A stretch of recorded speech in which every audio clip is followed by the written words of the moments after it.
The heavy oak doors of the county courthouse creaked open, and a rush of murmurs followed the bailiff as he stepped inside. The benches were packed, every seat filled with reporters, townsfolk, and legal observers who had traveled from surrounding cities.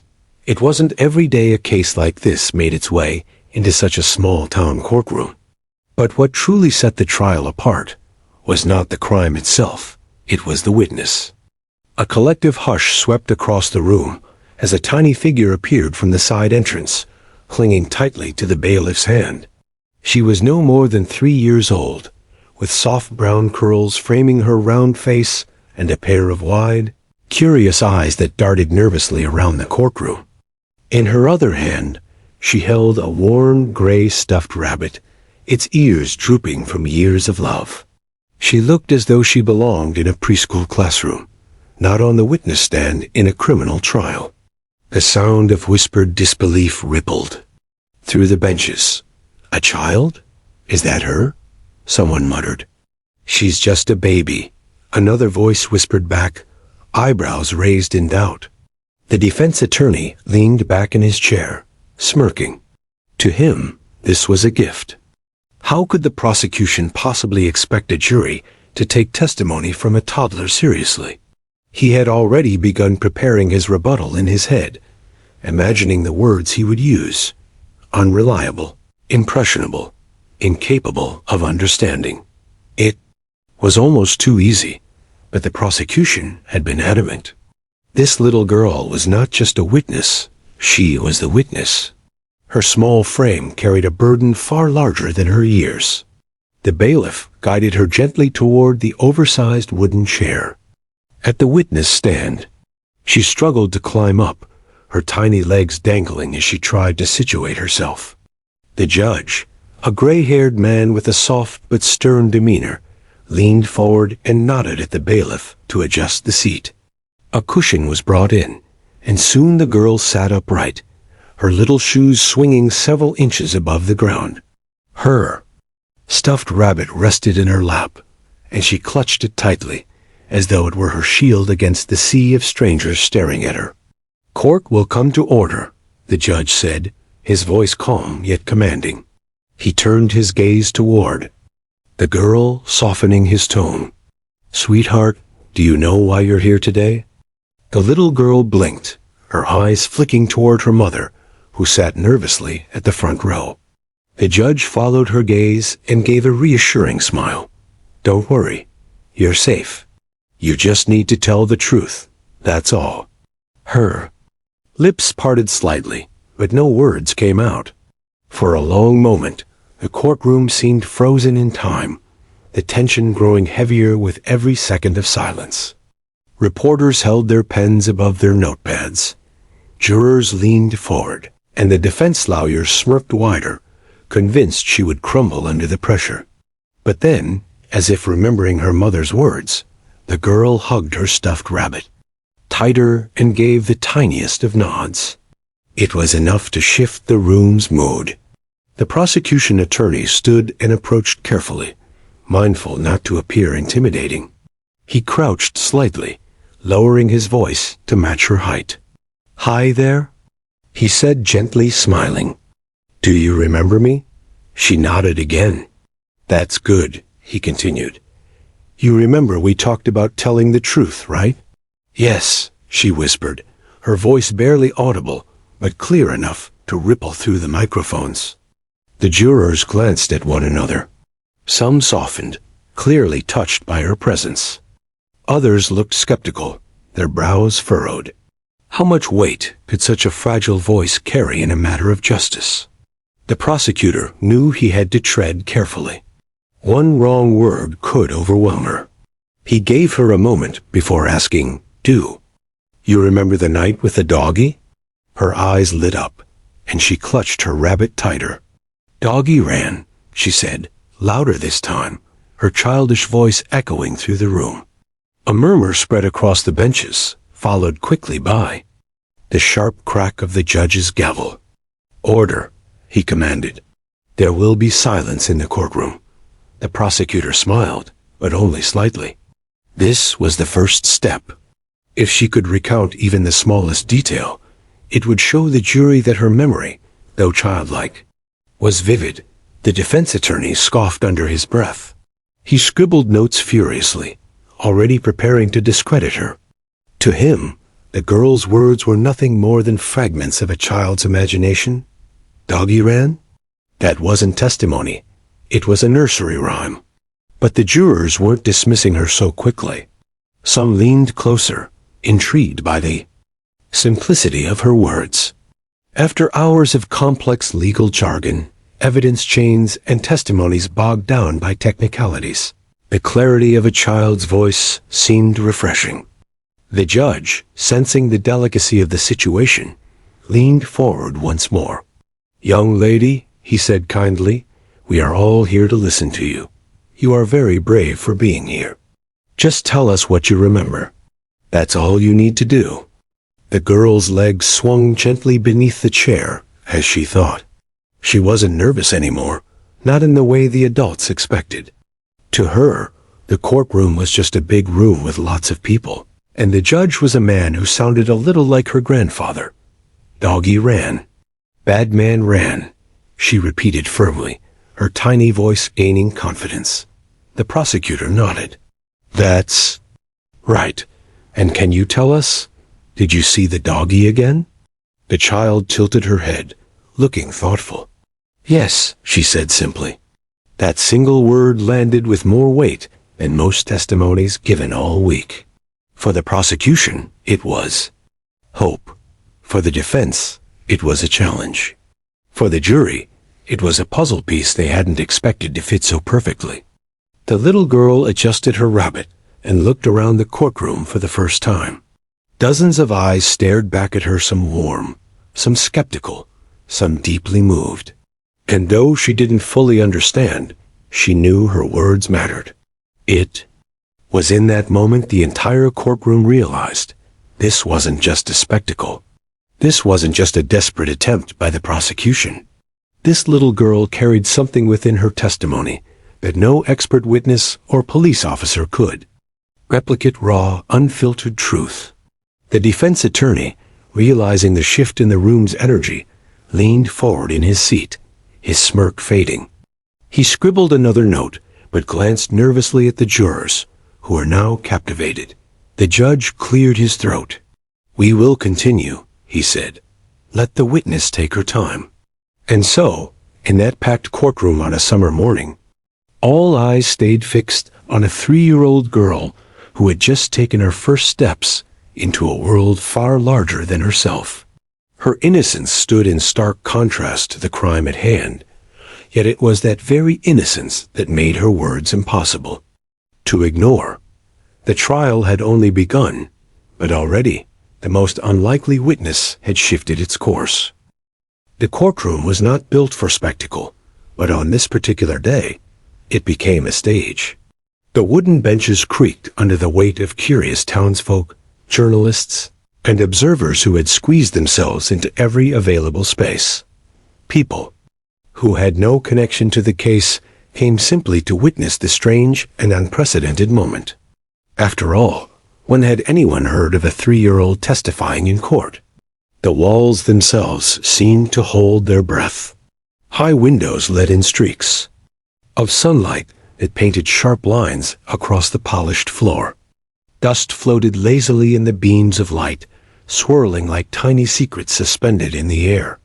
The faint hum of the ceiling fans did little to ease the suffocating tension.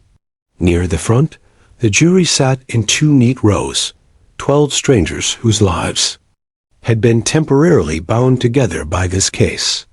Their faces showed a mix of curiosity and uncertainty. Some leaned forward, eager to catch every sound from the tiny witness.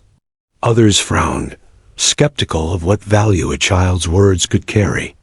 In a courtroom where the stakes were so high, the defense attorney, a man known for his sharp suits and sharper tone, lounged in his chair with a calculated nonchalance. His smirk lingered like a shadow. He tapped his pen against a yellow legal pad, scribbling notes that seemed more like doodles than strategy. To him, this was all theater, and the prosecution had made a grave mistake in putting a toddler on the stand. He had already rehearsed his rebuttal in his head. Words like unreliable, too young, incapable. He would shred her testimony with the ease of tearing paper. Across the aisle, the prosecutor stood with a far more serious air. His suit was plain, his tie slightly askew, but his eyes held a steady fire. He had pinned his case on this child. And though many doubted his gamble, he believed in her innocence more than any piece of physical evidence he had presented so far. He had seen her speak. He had heard the clarity in her tiny voice when she spoke of the dog and the man. To him, that clarity was more powerful than any DNA report or surveillance tape. The judge presided with a mix of patience and caution. He had been on the bench for decades, had seen hardened criminals, weeping victims, and cunning lawyers play their games. But never in his long career had he watched a child so young take the stand. He adjusted his glasses, leaning forward slightly, studying her the way one might study a fragile object, careful not to press too hard, but unwilling to look away. The little girl sat in her oversized chair, her legs swinging freely. The stuffed rabbit remained clutched in her lap, its button eye loose and threatening to fall off. Her presence seemed both absurd and profound. How could someone so small hold the attention of so many adults? And yet, every movement she made, every glance, every fidget of her hands, drew the gaze of the entire room. Reporters scribbled furiously in their notebooks, eager to capture every detail. They noted the color of her dress, the way she gripped her rabbit, the tremor in her voice when she first whispered. For them, this was a story that would travel far beyond the county line. 3-year-old witness takes stand would make headlines across the state by morning. But behind the press and the spectacle, there was a deeper current. For the jurors, this wasn't about novelty.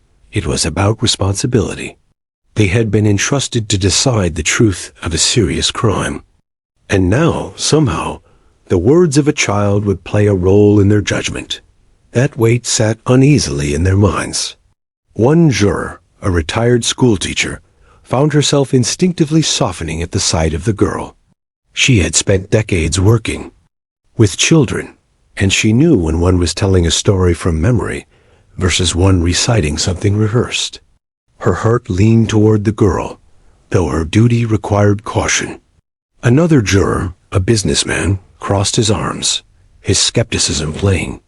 Children, he thought, were prone to fantasy. Could she really distinguish truth from imagination? The air thickened as the prosecutor asked his first careful questions.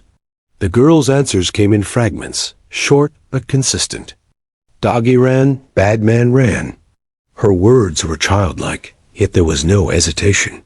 She spoke with the kind of certainty that adults often lacked when recalling events under pressure. The defense attorney couldn't resist a scoff audible, enough to draw a glare from the judge. To him, the simplicity of her answers only proved his point. Children couldn't provide detail, couldn't withstand scrutiny. But the courtroom was beginning to sense something he had not anticipated. The girl's simplicity was her strength. She wasn't spinning stories. She wasn't embellishing or editing. She was saying what she remembered, pure and unfiltered. Still, doubt lingered like a shadow. The courtroom buzzed with unspoken questions. Could a toddler truly influence the outcome of a trial? Was it even fair to place such responsibility on her shoulders? And what if she was wrong? The tension thickened with every exchange. The judge's gavel struck once, silencing a wave of murmurs that threatened to swell after each of the girl's statements. It was clear the trial was no longer just about evidence and arguments. It was about belief. In the quiet between questions, the courtroom felt like it was holding its collective breath. Even the ceiling fans seemed to hush. And through it all, the little girl sat calmly, her rabbit pressed to her chest, unaware of the extraordinary role she played. For all the adults who thought they understood justice, it became clear that the atmosphere of the courtroom was being rewritten by the smallest voice in the room. What had begun as skepticism was slowly transforming into something else, a recognition. That truth does not always come wrapped in eloquence or detail. Sometimes it comes in fragments, spoken by someone too young to know the weight of their own words.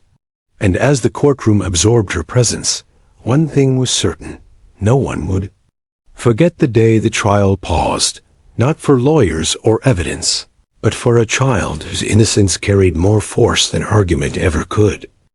The story of how a 3-year-old came to sit in a courtroom began not with her, but with a crime that shook the quiet town from its slumber. It was late one evening, long past the closing hours of Miller's General Store. The street outside was empty, the lamps casting small circles of yellow light onto the pavement. Inside, the silence broke with the shattering of glass. A masked figure climbed through the broken window, flashlight in hand, sweeping across the aisles of groceries and supplies. He moved quickly, stuffing merchandise and cash into a duffel bag, his gloved hands practiced and deliberate. What he didn't know was that the alarm system had been triggered. Within minutes, police cruisers pulled up to the curb, their red and blue lights flashing against the storefront. The figure bolted out the back, duffel bag in tow, disappearing into the shadows of the narrow alleyways that twisted behind the town's main street. This was when Rex entered the story. Rex wasn't just any German shepherd. Trained as part of the K-9 unit, he had years of experience tracking suspects. His ears perked, his nose twitched, and at the command of his handler, Officer Daniels, he launched forward with a force that drew gasps from those who saw him in action. Rex's paws beat against the pavement, his nose low to the ground, as he followed the invisible trail left by the fleeing burglar. The chase wound through the town, over fences, and into the outskirts, where darkness swallowed the narrow paths. The suspect was quick, but Rex was relentless. Finally, cornered behind an abandoned warehouse, the burglar had no choice but to surrender. Rex held him there until backup arrived, his growl low but commanding. It should have been a clean arrest. One more success in Rex's long record of service. But soon, doubts began to surface.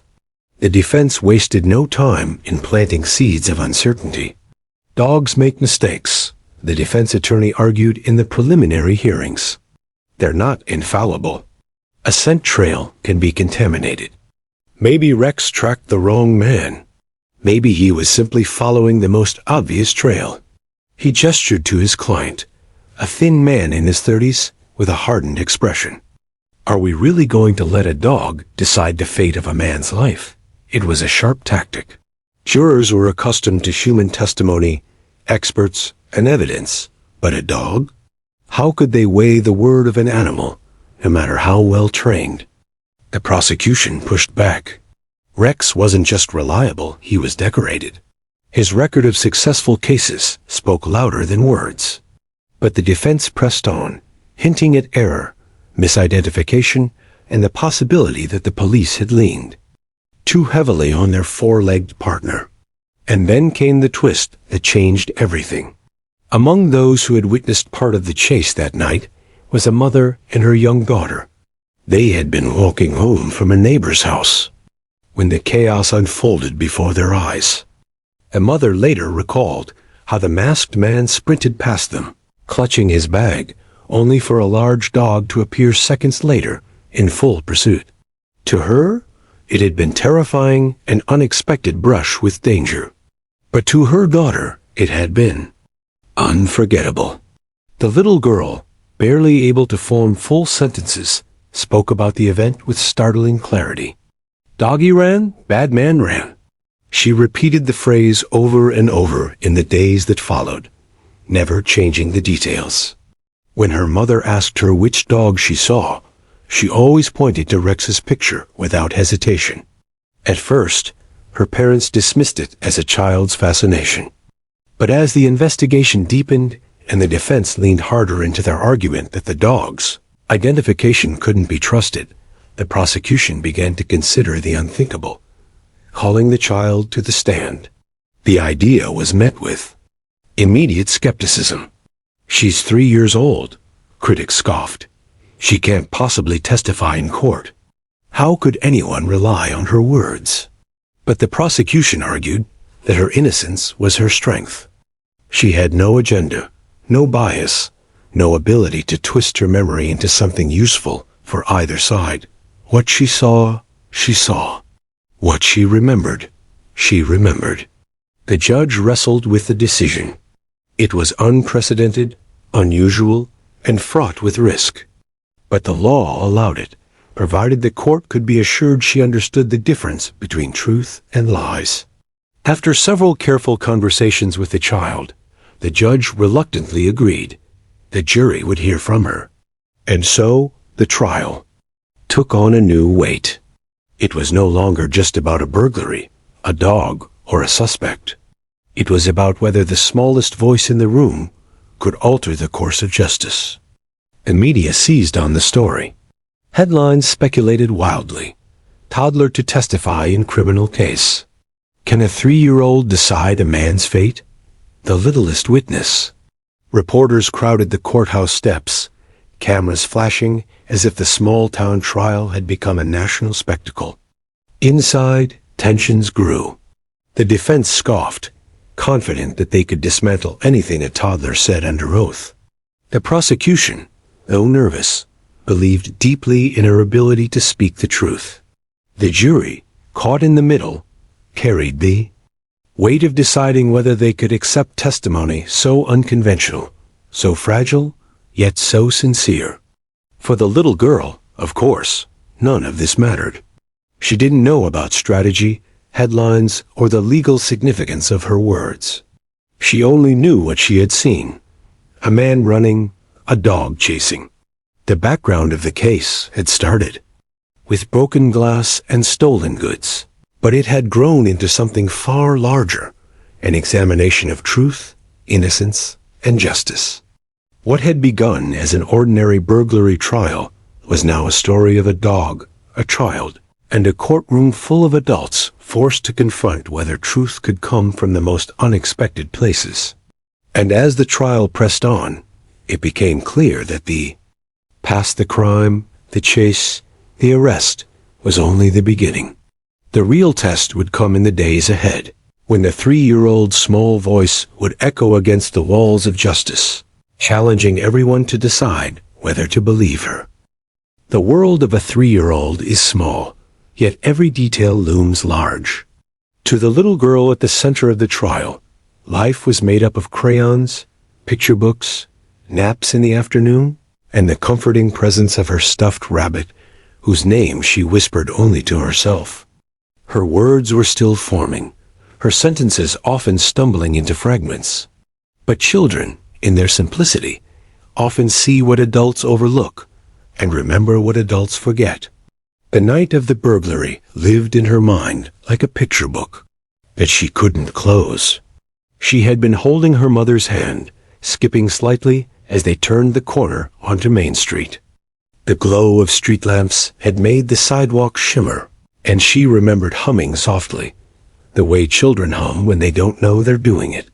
Then came the loud crash, glass breaking, sharp and startling. She remembered her mother's hand tightening around hers, pulling her close. And then, in a blur, she saw him. The bad man, as she called him, appeared from the shadows, sprinting past them so fast that the air seemed to push against her face. His bag clutched tight, his breath ragged. To her, he was frightening not because she understood crime, but because his presence was loud, messy, and wrong. Seconds later came the dog. Big, fast, with fur that gleamed in the dim light, Rex bounded past them with a speed that made her eyes widen. She remembered the sound of his paws, a rapid rhythm on the pavement, and the way his ears perked. Up, his focus sharp. To her, he wasn't scary. He was strong, purposeful, like a hero from the cartoons she watched in the morning. Doggy ran. Bad man ran, she told her mother later that night when she was tucked into bed. It was all she could say, but she repeated it again the next day and the day after that. Her parents, at first, smiled gently, assuming it was just a child's fascination, but the consistency of her words made them pause. Children forget things quickly, their memories fleeting, replaced by new colors and shapes and toys. But she never forgot. The story never changed. When her father showed her a picture of Rex from a newspaper article, her little finger pressed firmly against the image. "That one, Doggy," she said. Weeks passed, and still she remembered. Her parents tried to explain the seriousness of what had happened, but how do you explain crime and trial to a 3-year-old? To her, the world was simpler than that. There was good and bad. There was running and chasing. There was the dog she recognized and the man she would never forget. When the prosecutor first met her, he wasn't sure what to expect. He entered her living room carefully, his suit and tie strangely out of place among toys scattered on the rug. He knelt down to her level, holding a picture of Rex. "Do you know this dog?" he asked gently. "That one," she said immediately, pressing her finger against the photograph. "And what did he do?" Her answer came without hesitation. "Doggy ran. Bad man ran." The prosecutor smiled faintly. It was simple, but it was unshakable. Her parents worried, of course. They wondered if it was too much responsibility for someone so small. Would the courtroom overwhelm her? Would the bright lights, the serious faces, the dozens of eyes staring at her, frighten her into silence? But their daughter surprised them. She didn't understand responsibility or evidence. To her, she was just telling the truth. The same way she told her mother when she wanted juice instead of milk. A prosecutor prepared carefully. He never used long words, never pressed her too hard. He asked only what she saw, and every time she answered the same. There was a clarity in her consistency, the kind adults often lose when their minds cloud with fear, bias, or doubt. Meanwhile, the defense waited like wolves circling. They whispered that her memory could not be trusted, that she was too young to know the difference between real and pretend. But what they didn't understand was that children, at 3, live entirely in the real. Pretend is a game they invent consciously, and when they speak of what they saw, there is no guile, no agenda. The night before her testimony, her mother tucked her into bed and tried to explain. "Tomorrow, you'll go into a big room," she said softly, brushing her daughter's hair from her face. "There will be a lot of people, but you don't have to be afraid. You just tell the truth. Tell them what you saw." Her daughter nodded, clutching her rabbit. "Doggy ran. Bad man ran," she whispered once more before drifting into sleep. The morning of the trial, she wore a simple dress with little flowers stitched along the hem. Her shoes, polished but scuffed at the toes, tapped against the floor as her parents led her toward the courthouse. She didn't understand the weight of the cameras flashing outside, the journalists shouting questions. To her, it was just another walk, another room she hadn't seen before. But inside, the atmosphere shifted. The whispers, the stares, the gravity of the trial all pressed in. Her parents watched nervously as she was guided to the stand, but she seemed more curious than frightened, her eyes scanning the high ceilings, the rows of people, the judge's robe. From her perspective, the courtroom was not a place of justice or argument. It was simply a large room where adults waited for her to speak. She didn't see jurors debating guilt or lawyers sharpening strategies. She saw faces. Serious, yes, but still just faces. She didn't know that her words would sway them, that her testimony could tip the scales of a man's fate. She only knew that she had seen a dog chase a man, and that truth had settled in her memory like a stone at the bottom of a pond, clear, unmoving, impossible to wash away.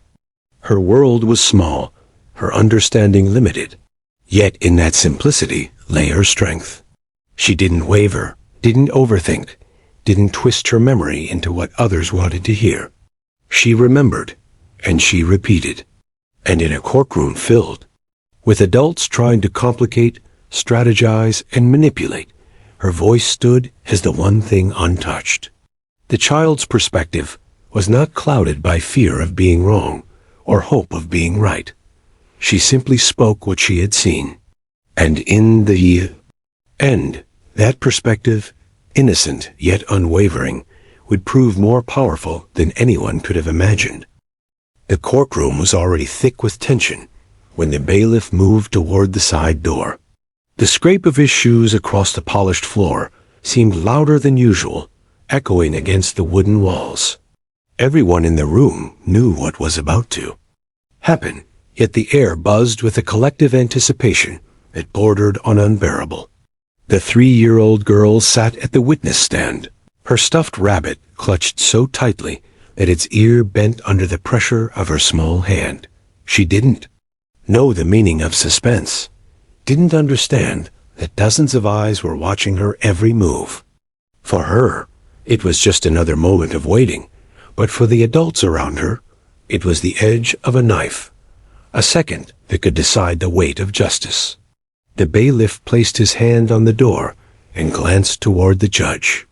The judge gave a small nod, and with that, the hinges groaned open. Rex stepped into the courtroom. The German shepherd moved with the controlled grace of a seasoned officer. His coat gleamed under the harsh fluorescent lights, every muscle defined by years of training. He didn't bark, didn't strain against his handler's leash.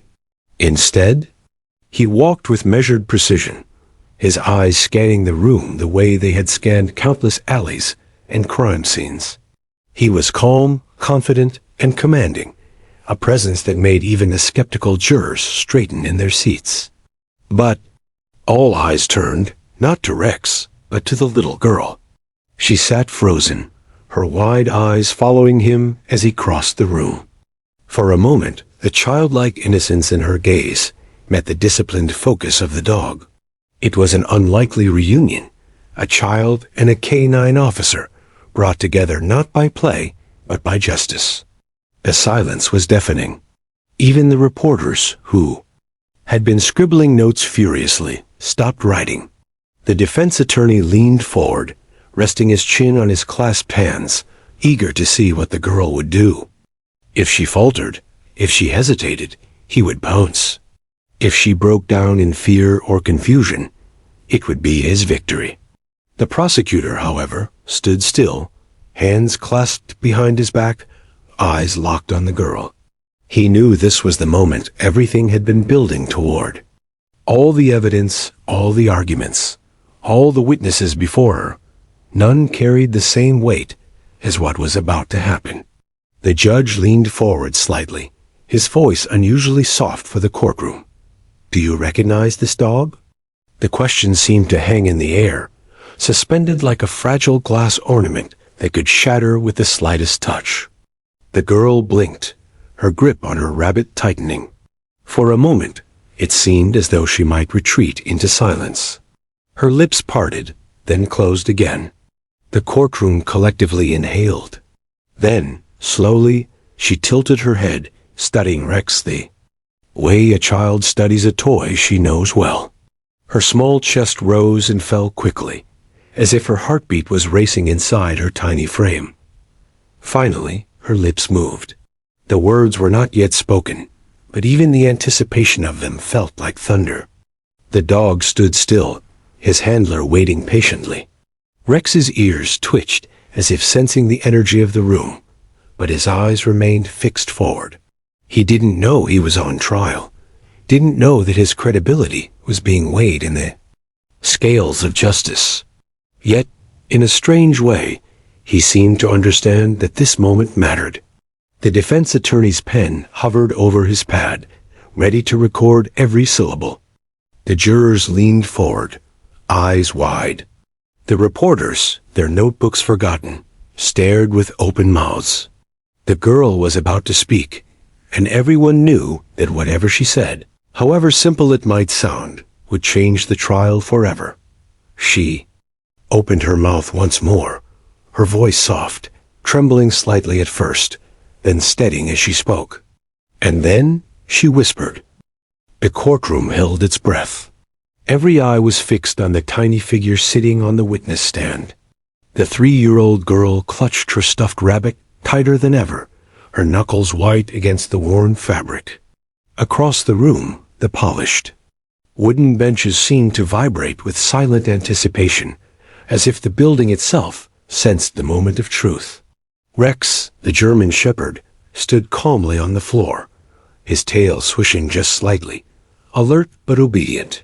His ears twitched, and he tilted his head, meeting the girl's gaze. The two had never met in such a charged environment before, yet in that instant, it was as though they recognized each other. Something unspoken passed between them, an understanding that the moment was not ordinary, and that the girl's words carried the weight of more than just a memory. The prosecutor crouched slightly, softening his voice to match her height. "Do you know this dog?" he asked gently, showing her a large picture of Rex, and then glancing toward the dog itself. Her lips trembled slightly. Her small fingers gripped her rabbit as though holding on to courage itself. The room was utterly silent. The judge leaned forward, his stern demeanor softened by the delicate reality of the moment. "Take your time," he said kindly. "Just tell us what you remember, nothing else." And then, in a voice so small yet so clear, she said it. "That's him." 2 words, simple, innocent, clear. The sound echoed through the courtroom, bouncing off the walls, silencing the whispers, stopping the scribbling pens, freezing the murmurs. The judge blinked, stunned. The jurors exchanged glances, some with disbelief, others with awe. Even the seasoned reporters, who had witnessed countless trials, paused, sensing the raw power of the words. The defense attorney's pen faltered. Mid-air. He leaned forward, squinting at the girl as if she had somehow tricked them all. "Objection!" he barked, though his voice lacked conviction. "Your Honor, she's a child. She cannot." But the judge raised a hand. Silence fell again, sustained in the sense that the courtroom will remain quiet, he said firmly. But in his eyes, there was the recognition that these words, innocent though they were, had pierced through the usual arguments and objections. The girl's gaze did not waver. She looked directly at Rex, and then around the courtroom, her tiny voice still carrying weight beyond her years. It was as if the words had been lifted from her lips by some invisible authority. They weren't rehearsed, they weren't coached. They were simple truth, as pure as water flowing from a spring. For the jurors, it was electrifying. Some felt tears prick at the corners of their eyes, not for the drama, not for the spectacle, but for the clarity. How could a tiny child, who barely knew words beyond the simplest sentences, speak the truth so unflinchingly when adults, seasoned and practiced, often faltered? The prosecutor allowed himself a small, almost imperceptible smile. He knew the risk had been immense in calling her to the stand, but now the gamble had paid off. Her identification of Rex confirmed every detail he had been trying to establish, and it did so with a force no amount of argumentation or forensic evidence could replicate. Rex shifted slightly, a low pant escaping his throat. He seemed to acknowledge the girl, his trained senses sensing something beyond the ordinary. The courtroom felt lighter, as though the air itself had been charged with a new kind of truth, one that could not be denied. The defense attorney, however, was momentarily speechless. He had prepared to challenge her testimony, to point out the fragility of a child's memory, to argue bias or error. But now, faced with the undeniable certainty in those 2 words, his arguments faltered. He tried to regain composure, but the jury's eyes told him everything. Their attention, their belief, their empathy had shifted, and there was little he could do to stop it. The jurors, who had spent days sifting through testimony and weighing evidence, now had to confront something far less complicated, yet infinitely more powerful. Truth, stripped to its essence, had entered the room in the form of a small child. And her two words, "That's him." Some of the audience, too, were visibly moved. People who had come out of curiosity now sat transfixed, their eyes wide, their hearts pounding. A moment transcended the case itself.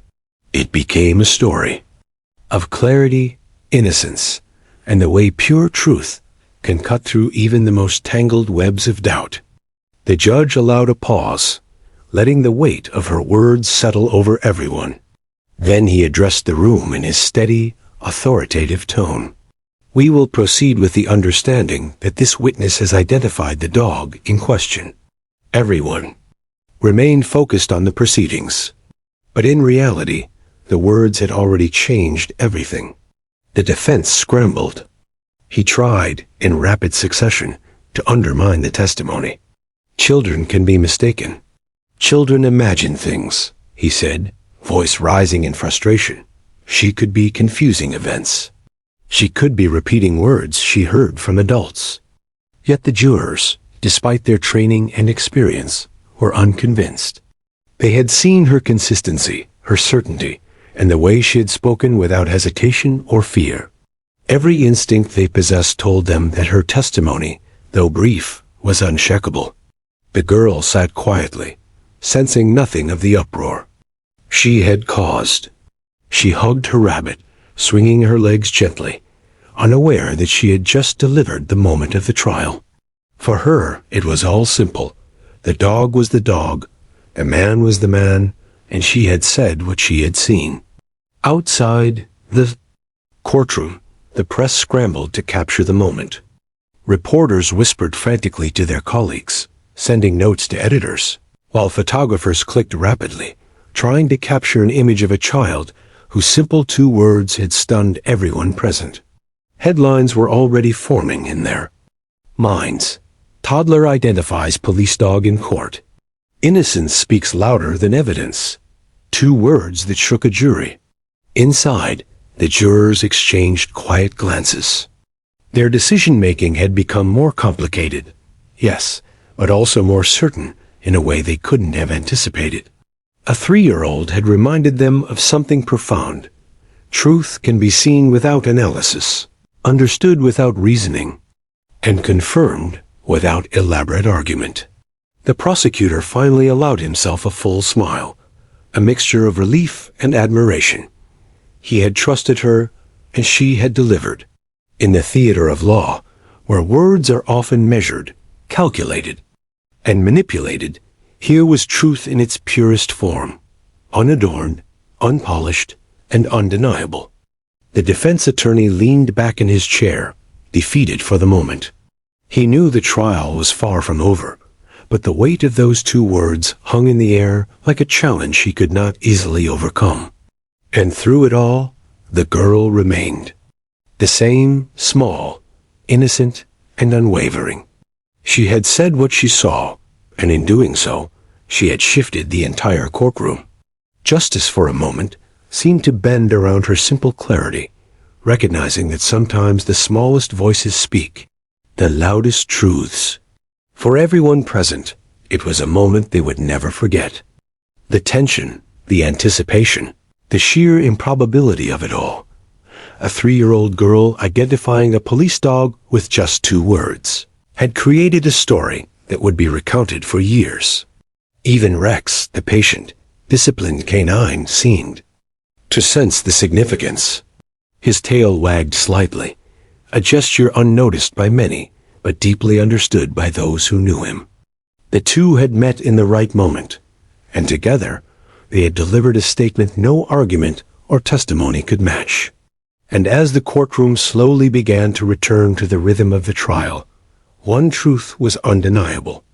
In the history of the town, in the stories that would be told, and in the hearts of everyone present, those 2 words, "That's him," had already changed everything. The courtroom seemed suspended in a state of disbelief after the girls. 2 words echoed through the room. That's him. What had been a bustling trial of legal arguments, witness statements, and procedural debates suddenly narrowed to a single moment of undeniable clarity. For the jurors, the impact was profound. Days of testimony, hours of cross-examinations, and the constant evaluation of evidence paled in comparison to the simplicity of what the little girl had just said. Some jurors exchanged glances, eyes wide, as if they had just been handed a key to a puzzle they hadn't been able to solve. The words were not complex, but they were powerful, precise, and unwavering. A retired schoolteacher on the jury felt her throat tighten.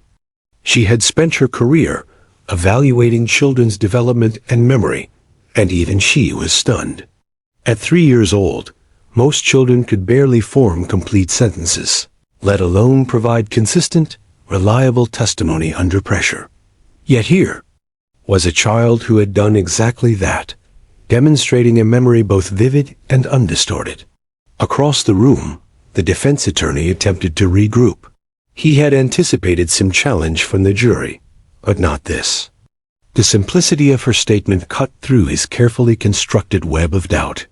He rose, trying to regain control of the narrative. "Your Honor," he said sharply, "we must acknowledge that the witness is a toddler. Memory at her age is unreliable. She cannot be trusted to distinguish imagination from reality." The judge, however, remained calm, his eyes flicking toward the jurors. "Members of the jury," he said, "the witness has identified the dog in question. You will weigh her testimony as you would any other, considering her age and ability. To observe, this will be part of the evidence you consider." Even with the judge's measured words, the atmosphere had shifted. The courtroom energy was no longer about argumentation or speculation. It was about something more intangible: belief. The prosecutor stepped forward carefully, addressing the jury with a tone that balanced respect and quiet conviction. "You have just witnessed an extraordinary moment," he said. "This child has no reason to lie, no way to manipulate the situation.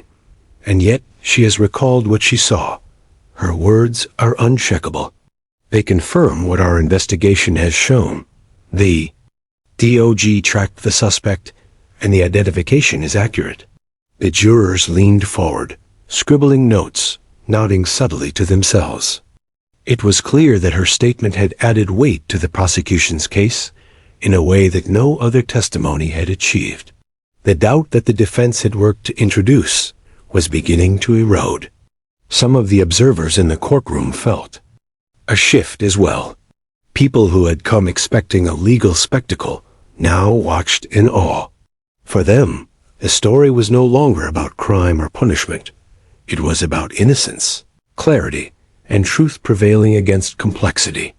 The simplicity of the girl's words carried a force that few could deny. The defense attorney tried again, this time with a more subtle approach. "Ladies and gentlemen of the jury," he said, voice lowered, "consider the age of this witness. Children are influenced by adults, by stories, by repetition. Could it be that she is simply repeating what she heard? Could she have been inadvertently guided?" But the jurors, having observed the child's demeanor and the consistency of her testimony, were unconvinced. Her answers had come naturally, unprompted, and with a certainty rare, even among adult witnesses. She had no awareness of the courtroom's stakes, yet her memory remained flawless. Outside the courtroom, reporters scrambled to capture the unfolding story. News agencies began drafting articles that would later be shared nationwide. Toddler's testimony stuns court. 3-year-old witness confirms police evidence. Innocence becomes the linchpin of justice. Social media, even in its early morning quiet, began buzzing with speculation. Video footage of the moment, carefully recorded by court staff, was shared cautiously at first, then spread rapidly, with viewers around the state marveling at the improbable witness. Back inside, the impact extended beyond the jury. Officers who had worked alongside Rex felt a renewed pride in their canine unit. The police chief, sitting in the back, whispered to his deputy, "That dog's work has never been questioned like this." And now, a child has made it undeniable. The prosecutor, sensing the room's momentum, allowed himself a moment of satisfaction. His decision to place a 3-year-old on the stand had been unconventional, risky, and controversial. Now, it was proving to be a turning point in the trial. Her testimony had validated the sequence of events with a clarity that evidence charts, expert testimony, and procedural arguments had struggled to achieve. The defense attorney, though attempting to maintain composure, began to show signs of strain.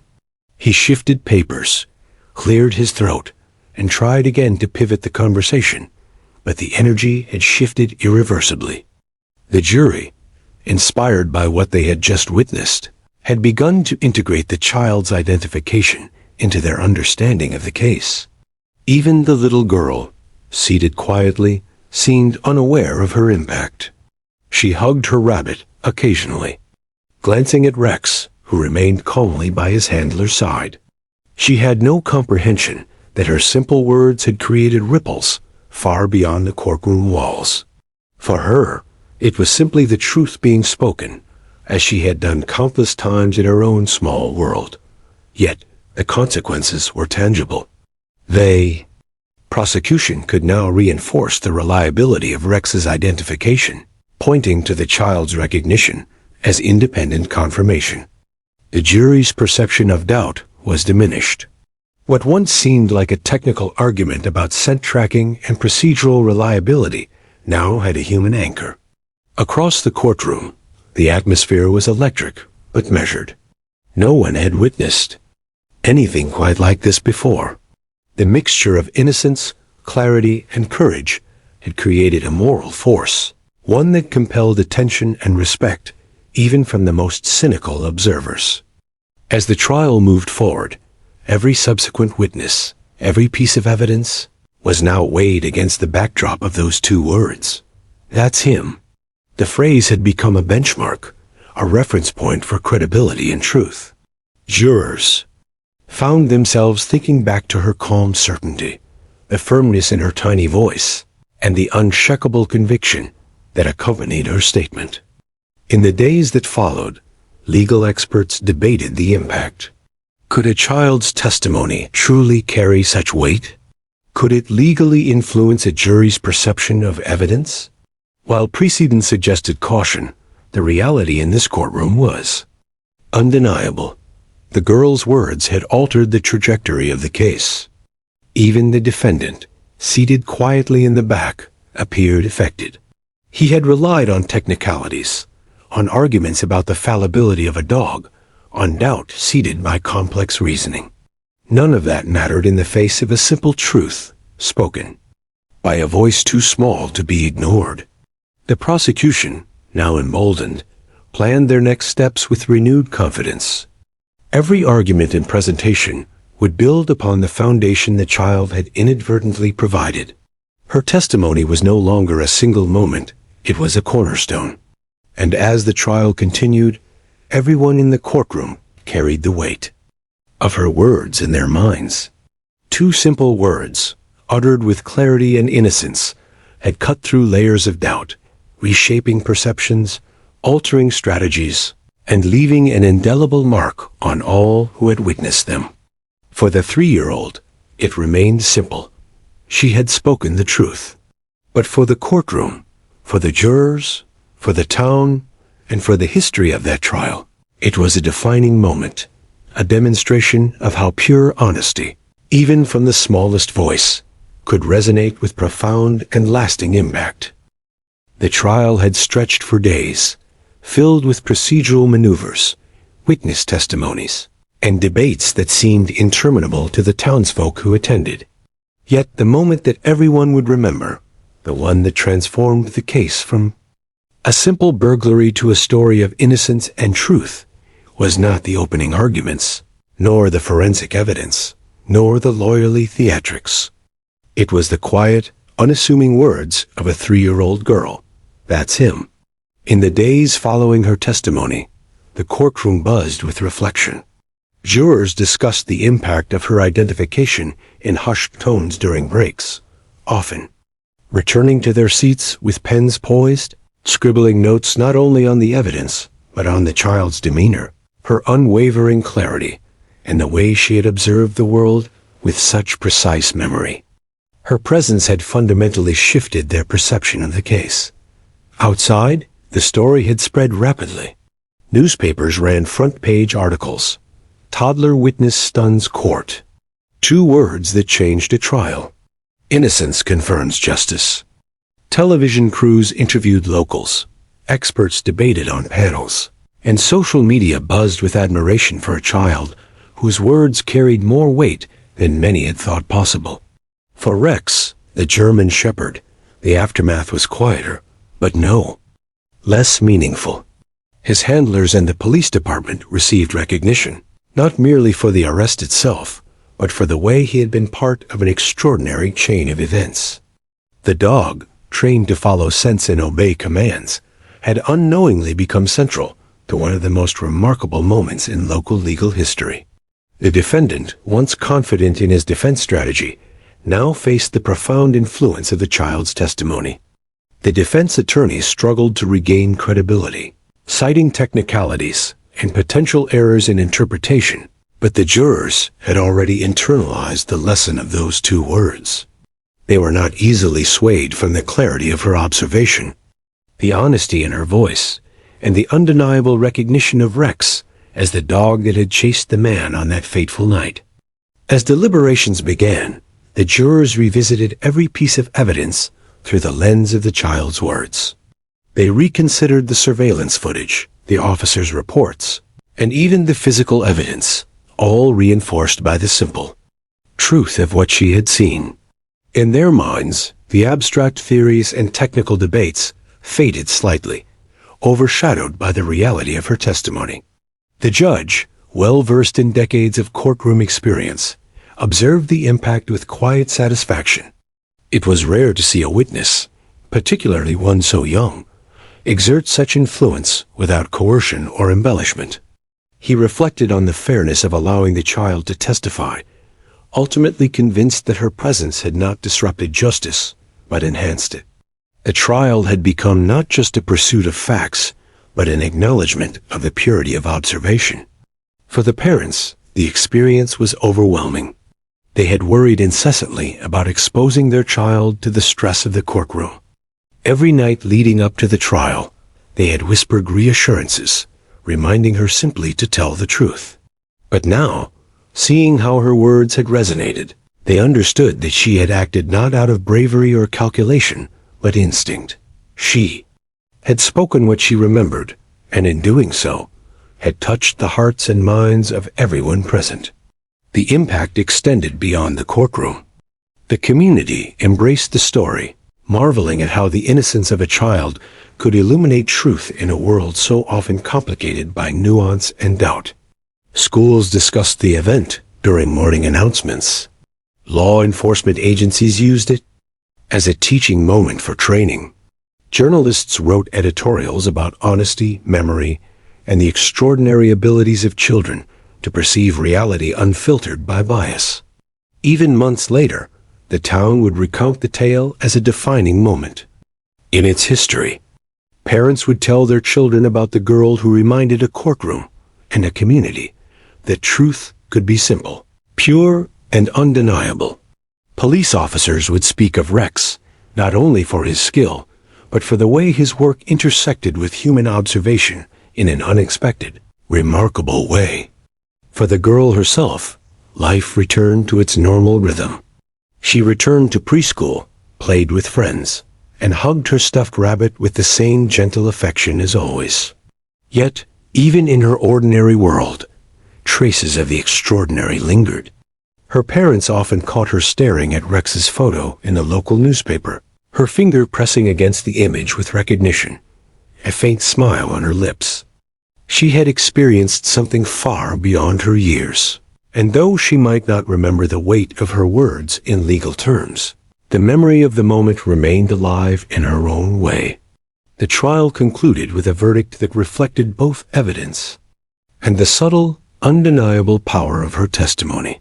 The jury, influenced by the clarity and consistency of the child's identification, reached a decision that underscored the alignment of justice and truth.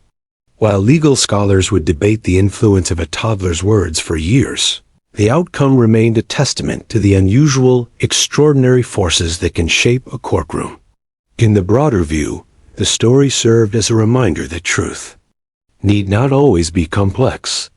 In a world often filled with argumentation, manipulation, and technicality, a small voice, honest, untainted, and pure, can cut through layers of doubt and illuminate what is real. Those two words, "That's him," had become emblematic not just of a specific identification, but of the enduring human capacity to perceive and acknowledge truth, unclouded by artifice. The courthouse itself, once ordinary and rarely noted, beyond its immediate community, became a site of local legend. Visitors would sometimes pause in the hallways, reading plaques and newspaper clippings recounting the case. Lawyers who had once doubted the girl's capacity reflected on the event with humility. Even seasoned jurors admitted, privately, that the clarity of her testimony had redefined their understanding of evidence and credibility. For the people who witnessed it, the lesson was simple yet profound. Sometimes the smallest voices carry the heaviest truths. The innocence of a child, paired with the observant loyalty of a police dog, had reshaped the narrative of justice in ways that formal logic alone could not. The story was retold in living rooms, classrooms, and law offices, always with a sense of awe at the improbable combination of events that led to such a defining moment. Ultimately, the lasting impression of the trial was not the technicalities of law or the strategies of seasoned attorneys. It was the reminder that clarity, honesty, and courage, no matter the size or age of the messenger, could profoundly impact the course of events. In that courtroom, a 3-year-old girl had shown that truth does not require eloquence, experience, or sophistication. It requires only observation, consistency, and the willingness to speak what one knows to be true. And as the town continued with its daily routines, the story endured. Parents told their children, police officers recounted the event to trainees, and journalists preserved it in ink and digital media. The girl's quiet bravery, Rex's disciplined precision, and the courtroom's openness to an unexpected witness became a lasting testament to the extraordinary ways in which justice can be revealed, sometimes through the simplest words spoken by the most innocent voice. Even years later, when the girl had grown beyond toddlerhood, people would remember that day with a mixture of awe and warmth. It remained a tale of clarity in a complicated world, a reminder that sometimes truth is so simple, so direct, that it cannot be denied, even in the halls of justice. In the end, the trial became more than a story about crime, pursuit, or legal procedure.